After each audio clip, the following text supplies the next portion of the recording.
School छात्र छात्री खुशी खबर एथर एप्रिल 1 रु पिलांको मिलिबो लड्डू। आज्ञा हाँ, एप्रिल 1 रु प्रथम रु 10म श्रेणी पर्यंत पाठ पढ़ुवा पिला माने मांडिया गुड़ बादाम और घीयुक्त पोषण लड्डू खाइबे। एने बुधवार विज्ञप्ति प्रकाश पाइथिबा बेले पीएम घोषणार राज्य नोडाल अधिकारी गिरीश चंद्र सिंह सबु जिलापाल को सूचना देइछंती। सूचना मुताबक प्रधानमंत्री पोषण योजना अधीन विद्यालय रे छात्र छात्री को पुष्टिकर लड्डू दियाजिबा। आसंता एप्रिल 1 रु सप्ताह को 3टी लेखाएं लड्डू प्रदान कराजिबा। प्रति सोमवार मंगलवार एवं गुरुवार प्रथम रु 10म पर्यंत पढ़ुवा छात्र छात्री को यह मिलिबा। सेहीपरि मध्याह्न भोजन रे सप्ताह को 3टी अंडा दियाजिबो।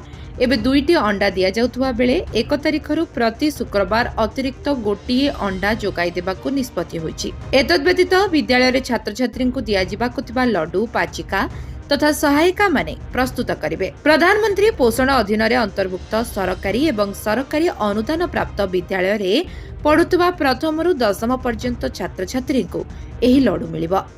गोटिए लड्डू पई खर्च हेबो 3 टंका 50 पैसा।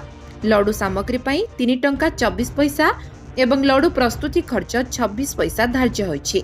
एवं एही लड्डू रे मांडिया चूना गुड़ चीनाबादाम घी राशि गुजराती और अलैच मिसी एही लड्डू को प्रस्तुत कराजिबा। छात्र छात्री को मॉर्निंग असेंबली समय पुष्टिकर लड्डू प्रदान कराजिबार चित्र जिलापाल को सामाजिक गणमाध्यम हैंडल रे शेयर करने को कहुଯାଇଛି। लड्डू पई आवश्यक सामग्री स्थानीय बाजार रु साप्ताहिक व 15 दिनिया भित्तिरे स्कूल प्रधान शिक्षक किनि आनिबे। एहा छडा प्रधानमंत्री घोषणा मध्याह्न भोजन योजना रे प्रथम रु 10म छात्र छात्री को एप्रिल 1 रु सप्ताह को मिलिबो 3टी अंडा। पूर्वरु पिलांको मध्याह्न भोजन रे केवल भात डाली सोयाबीन बड़ी तरकारी दिया जाउथिला। एबे सोमवार मंगलवार एवं गुरुवार सकाळ समय रे पिलांको पोषण लड्डू दिया जिवो।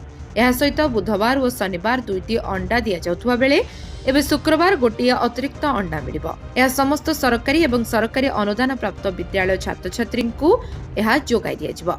Bureau report live life Odia.